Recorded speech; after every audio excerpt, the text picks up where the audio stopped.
یاری صاحب، کیا حال ہیں آپ کے؟ کیسے علیکم ہیں؟ السلام، علیکم السلام، الحمدللہ، اللہ کا احسان ہے۔ آپ سنائیں، آپ خیریت سے ہیں؟ اللہ بہترین ہوں۔ بہت ٹائم سے اس آرزو میں تھا کہ کسی دن آپ سے ملاقات ہو، کچھ بات ہو، کچھ آپ ہماری تائید کریں، کچھ ہم جس مسئلوں میں پھنس گئے ہیں، کچھ سمجھ کے باہر ہیں ہمارے، کچھ آپ سے ہمیں مل جائے تو تھوڑی سی وضاحت ہو جائے گی ہمارے ویورز کے لیے بھی، میرے لیے بھی۔ جیسے کہ میں نے بتایا کہ میں ایک کنورٹڈ مسلم ہوں، تو کنورٹڈ مسلم ہونے کی حیثیت سے ہمیں یہ سمجھ آیا کہ ہم نے قرآن کو پڑھنا ہے، ٹھیک ہے۔ پھر جب جی ہم قرآن پڑھنا شروع ہوئے، ڈفرینٹ فرقوں کی طرف گئے، اس فلاں کو سنا، فلاں کو سنا، تو وہ کوئی بول رہا ہے میرا فرقہ درست ہے، ایسے ہو جاؤ، کوئی بول رہا ہے ایسے ہو جاؤ، کوئی بول رہا ہے ہوں ایسے ہو جاؤ، ایکس وائی زیڈ ہو جاؤ۔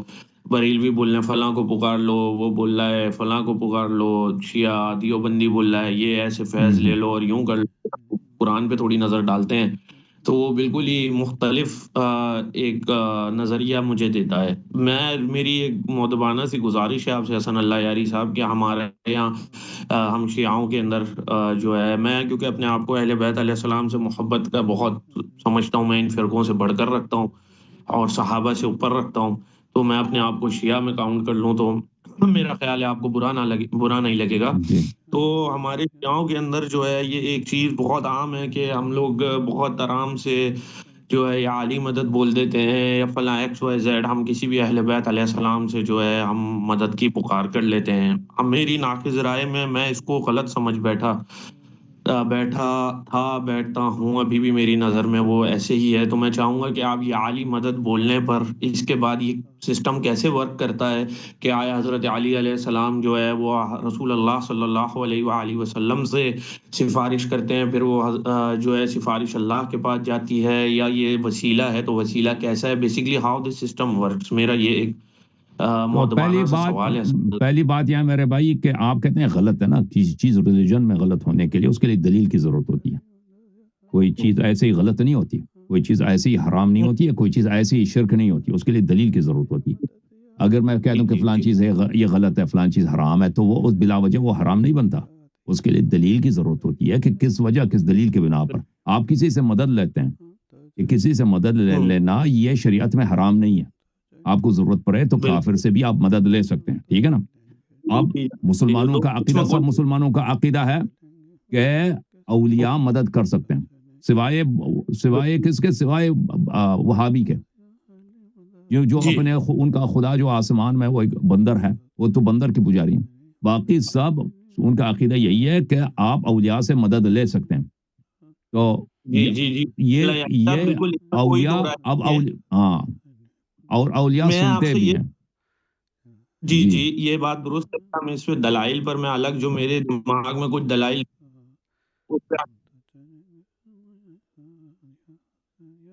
تو یہ اولیاء سے مدد لے، یہ سب مسلمانوں کا عقیدہ، تو کسی سے بھی مدد لے سکتے ہیں، یہ کوئی حرام، مگر یہ انسان کی اگر بے عزتی ہو، دیکھ دنیا میں کسی سے مدد لینا یہ حرام نہیں ہے، کسی سے بھی مدد لے سکتے ہیں، مگر یہ کہ آپ کی اگر بے عزتی ہو، مسلمان کو، شیعہ کو یہ حق نہیں ہے کہ اپنی بے عزتی، خاموش ہو جاؤ یار ایک منٹ پلیز، بات کرنے دو۔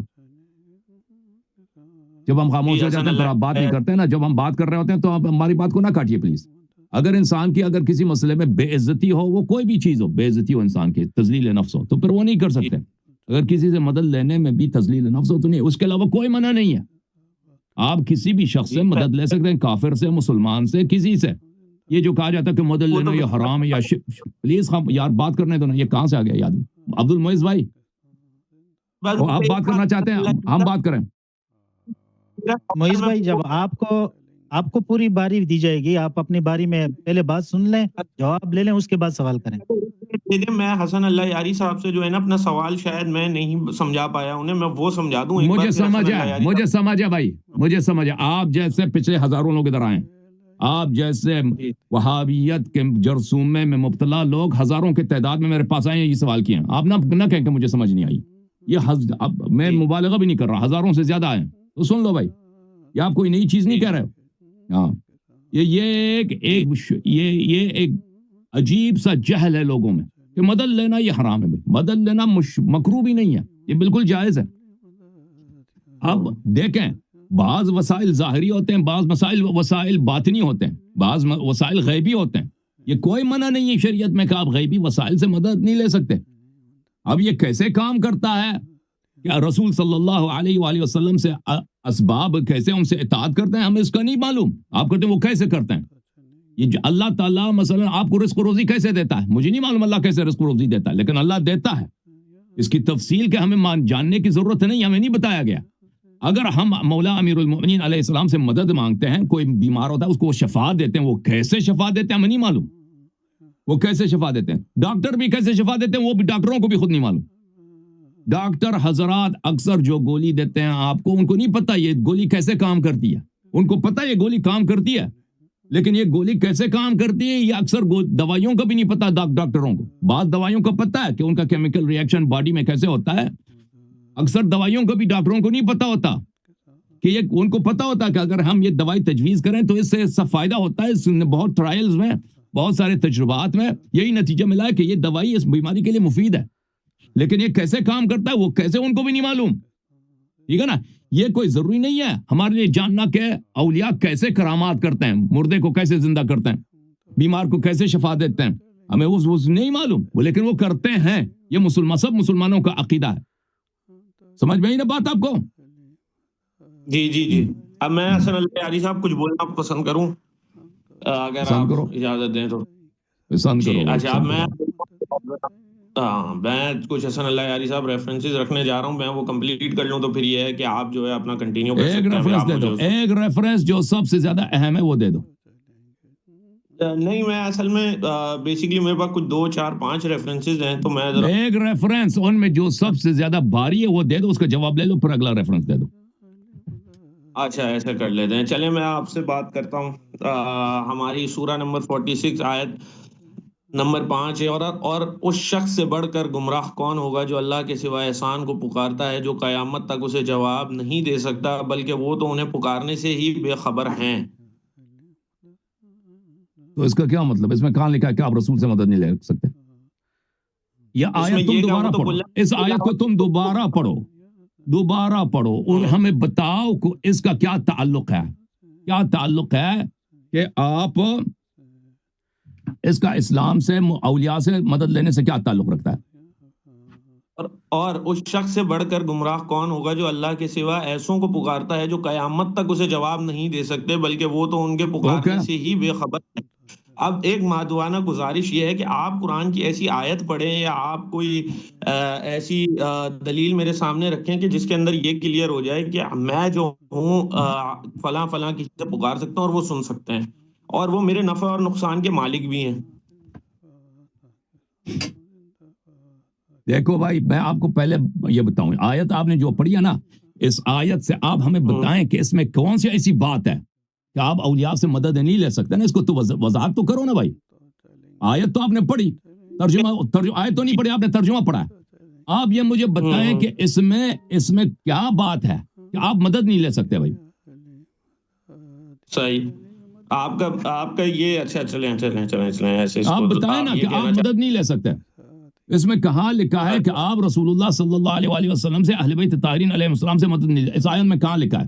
کہ اس آیت میں کون سی ایسی بات ہے تو اس پہ تو اس سے دلالت کرتا ہے. اچھا چلیں یہ سنیں گا آپ، اس کے اندر آپ کو زیادہ اور کلیئر نہیں، اسی آیت جو آپ نے پڑھی ہے نا، اسی میں آیت آپ نے پڑھی ہے، آپ ہمیں سمجھائیں کہ اس آیت میں کہاں لکھا ہے. دیکھیں یہ آیت بتوں کے لیے، اور بتوں کی عبادت. سن لو بھائی، سن لو، یہ آیت بتوں کی عبادت کے لیے. اچھا آپ بتائیں، آپ سمجھائیں ہمیں اس میں کیا لکھا. جی اچھا، میں یہ کہہ رہا ہوں سر، قرآن کی یہ آیت جو ہے بتوں کے لیے ہے. آپ کے اس سے میرے اس سے یہ ڈفرینٹ پروسپیکٹیوز میں اس کو لے سکتا ہوں، اور یہ قرآن کا ہمیں جو ہے وہ ملتا ہے کہ یہ تمام تر آنے والے وقت پر جہاں جہاں امپلائی ہو رہی ہے وہاں کی جا سکتی ہے. میں جب اس کو پڑھتا ہوں ایک فرقے سے تعلق ہی نہ رکھتے ہوئے، تو میں یہ پڑھتا ہوں، اور اس شخص سے بڑھ کر گمراہ کون ہوگا جو اللہ کے سوا ایسوں کو پکارتا ہے جو قیامت تک اسے جواب نہیں دے سکتے. اور ایسی ایک نہیں درجنوں جو ہے ہمارے پاس. یہ ترجمہ آپ نے کس سے لیا ہے؟ یہ ترجمہ آپ نے کن سے لیا ہے بھائی؟ یہ ترجمہ کس کی ترجمہ ہے؟ یہ ترجمہ ہی غلط ہے صاحب کا. آپ ترجمہ کریں, آپ بولیں تو میں آپ کا, اگر اچھی آپ بات ہے. ہمارے میں اور آپ کی دیکھیں اب سن لو پلیز, اب میری بات بیچ میں نہیں بولنا, ٹھیک ہے نا. اب میں جب بات کر رہا ہوں تو میرے بیچ میں نہیں بولنا. دیکھو میرے محترم ناظرین, یہ جماعت وہابیہ کا کھیل ہے, جماعت وہابیہ کا گیم ہے کہ وہ آیات جن میں یہ ہے کہ اللہ کے علاوہ کسی اور کی عبادت حرام ہے, اس کو یہ ترجمہ کرتے ہیں اللہ کے علاوہ کسی اور کو پکارنے میں, کہ بھئی اگر آپ نے اللہ کے علاوہ کسی اور کو پکارا جو آپ کو سن نہیں سکتا, اوہو آپ مشرک ہو گئے. یعنی آپ اللہ کے علاوہ کسی اور کو پکار ہی نہیں سکتے. اگر اللہ کے علاوہ کسی اور کو پکارنا حرام ہوتا تو بھئی نماز ہی حرام ہوتا, کیونکہ نماز میں آپ کا السلام علیکہ ایھا النبی ورحمۃ اللہ, یہ پکار ہے, السلام علیکہ ایھا النبی ورحمۃ اللہ وبرکاتہ, یہ نماز, یہ پکار ہے. نبی صلی اللہ علیہ وسلم سے کہتے ہیں نا, نبی صلی اللہ علیہ وسلم شاید ان کے عقیدے کے مطابق سن بھی نہیں سکتے نا, اسی لیے تو یہ آیت پڑھ رہے ہیں.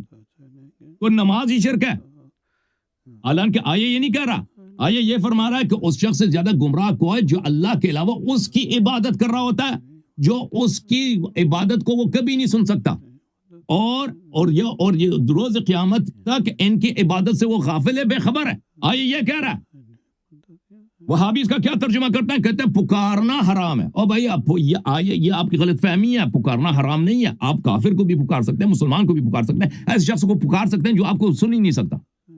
کوئی ایسے شخص کو میں پکاروں جو مجھے سن نہیں سکتا, ٹھیک ہے نا, یہ شریعت میں حرام نہیں ہے, مکروہ بھی نہیں ہے, یہ بالکل جائز ہے. اگر ایک شخص ہے مجھے سن نہیں سکتا, بھائی وہ بہرے ہیں, مجھے پتہ بھی ہے کہ وہ بہرا, میں اس کو پکارتا ہوں فلانی ادھر آ جاؤ, زیادہ سے زیادہ میں نے ایک فضول کام انجام دیا. یہ نہ حرام ہے, نہ قرآن میں, نہ سنت, کہیں بھی حرام نہیں ہے.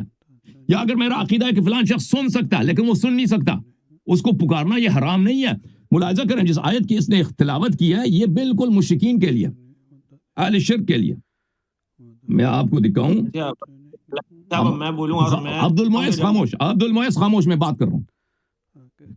یہ ملاحظہ کریں محترم ناظرین, آیہ یہ ہے سورہ احقاف میں, یہ قل ارأیتم ما تدعون من دون اللہ, سورہ احقاف میں. قل ارأیتم, اے حبیب صلی اللہ علیہ وآلہ وسلم کہہ دیجئے, ارأیتم کیا آپ لوگوں نے دیکھا ہے, یعنی مشرکین سے خطاب ہے, ما تدعون من دون اللہ, جن کو تم عبادت کرتے ہو اللہ کی جگہ, جن کی تم عبادت کر رہے ہوتے ہو اللہ کی جگہ, یعنی وہ بتوں کی, ستاروں وغیرہ کی عبادت کرتے اللہ کی جگہ.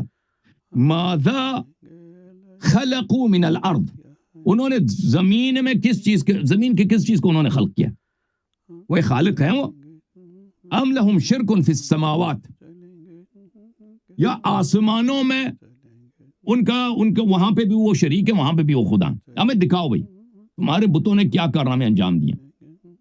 تو پتہ یہ چلا بات کن سے ہو رہی ہے, بات مشرکین سے ہو رہی ہے جو اللہ کے علاوہ دوسرے خداؤں کی وہ کیا کرتے تھے, پوجا کرتے تھے.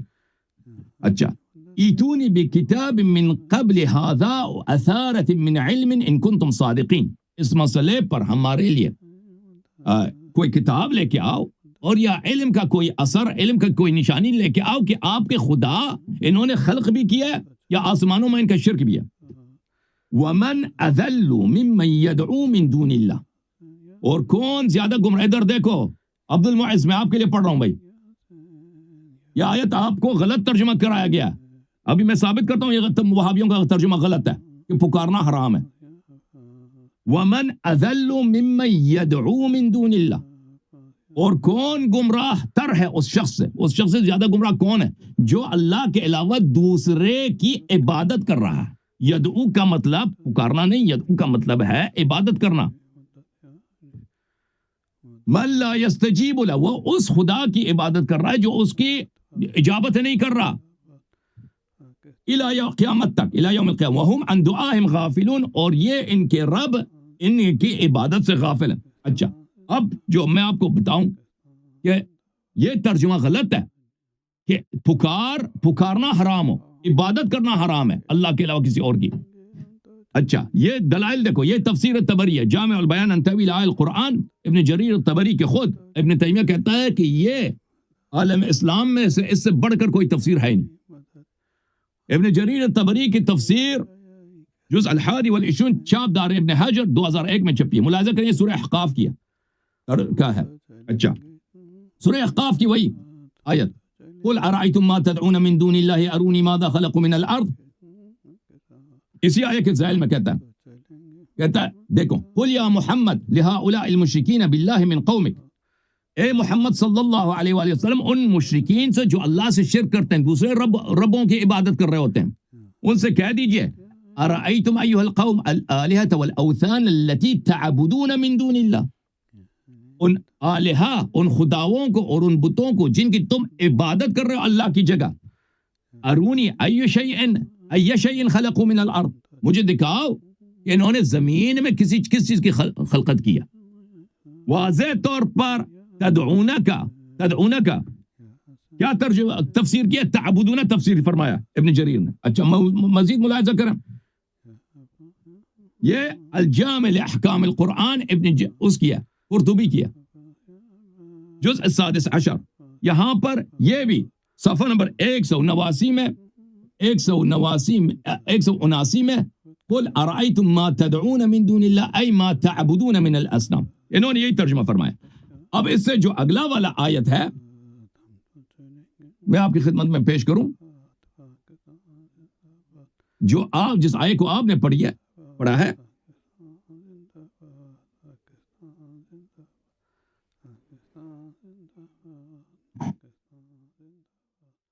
یہ دیکھو بھائی، یہ کتاب تفسیر الجلالین، تفسیر الجلالین سیوطی صاحب کی اور ملا محلی جلالی کی، دونوں نے مل کے لکھا. 4 دار ابن کثیر سورہ احقاف، ومن اضل، اس طرح دیکھو، ومن اضل ممن يدعو ان يعبدوا، پکارنے کی بات نہیں ہے، یدعو سے مراد پکارنا نہیں، یدعو سے مراد عبادت کرنا ہے، جو عبادت کرے من دون اللہ، اللہ کی جگہ کسی اور کو.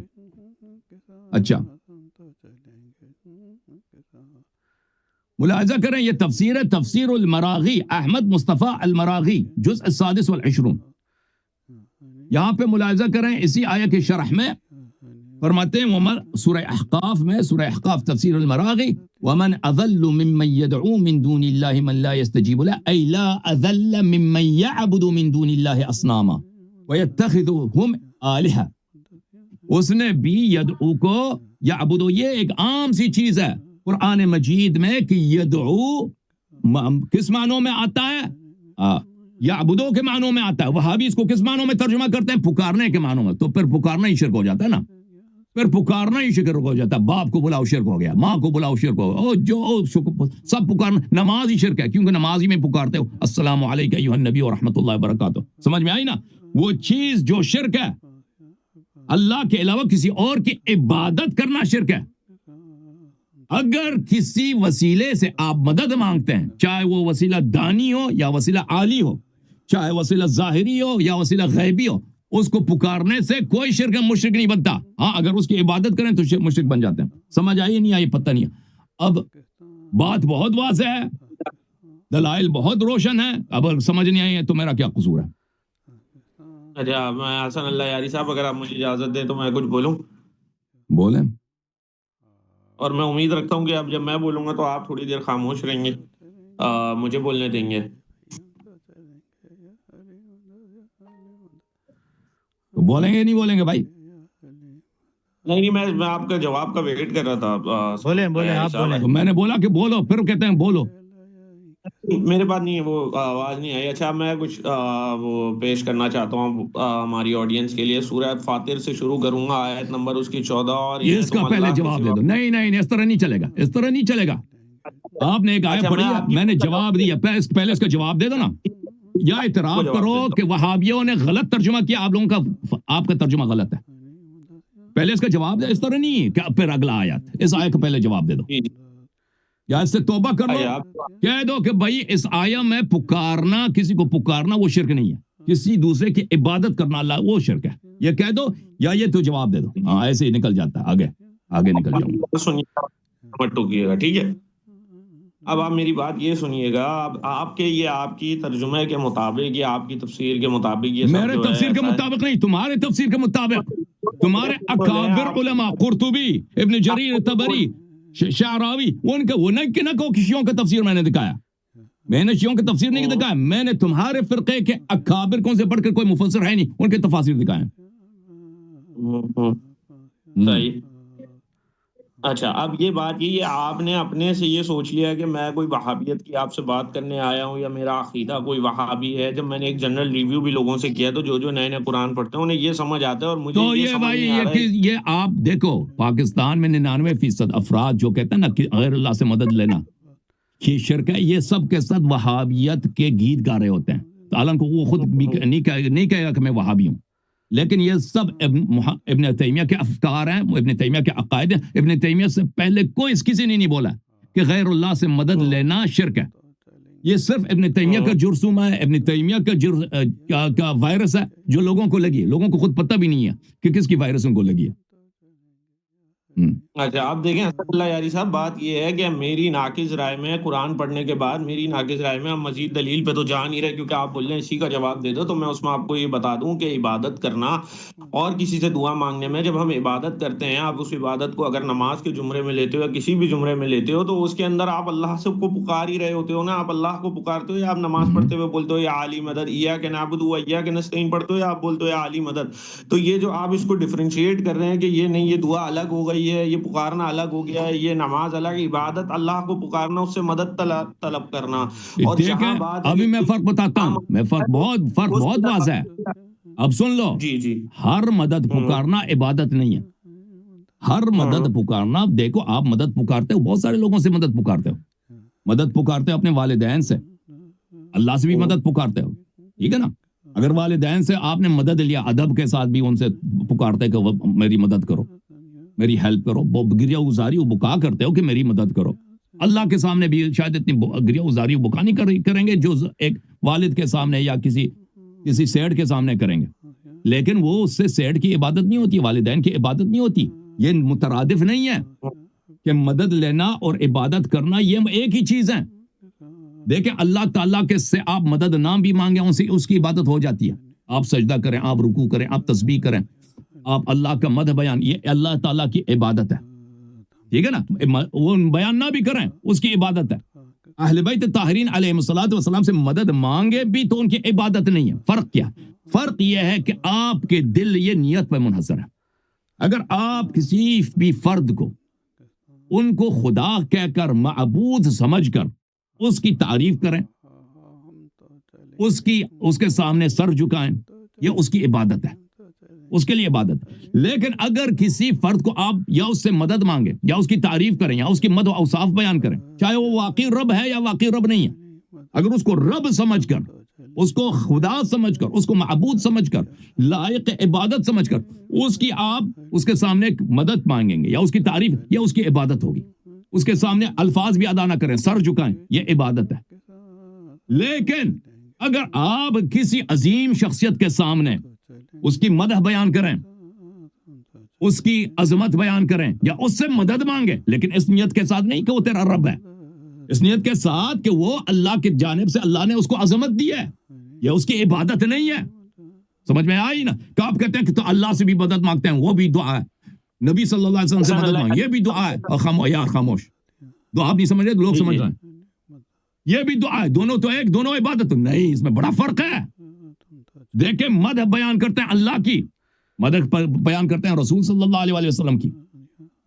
جب مدح اللہ کی بیان کرتے ہیں وہ ہوتا ہے عبادت. جب رسول صلی اللہ علیہ وسلم کی مدح و تعریف کرتے ہیں وہ عبادت نہیں. وجہ وہ دونوں تعریف ہے. فرق کیا؟ فرق یہ ہے کہ ایک میں ہماری نیت یہ ہوتی ہے کہ وہ میرا خالق ہے، میرا رب ہے. دوسرے میں اس نیت سے ہم نہیں کرتے. دوسرے میں ہم اس نیت سے کرتے ہیں کہ وہ میرا رسول ہے. اسی طرح جب ہم مدد کے لیے پکارتے ہیں، اللہ سے مدد مانگو تو اس نیت کے ساتھ ہوتی ہے کہ وہ میرا خالق ہے، وہ میرا بنانے والا ہے، وہ خالق ہستی ہے، وہ عبادت کے لائق، تو وہ ہو جاتی ہے عبادت. رسول صلی اللہ علیہ وسلم سے مدد مانگتے ہیں تو اس لیے کہ وہ اللہ کا ایک بندہ ہے جس کو اللہ تعالیٰ نے یہ طاقت دی ہے کہ وہ اعجاز کرے، کرامت کرے، مشکل کو حل کرے، اس لیے وہ عبادت نہیں ہے.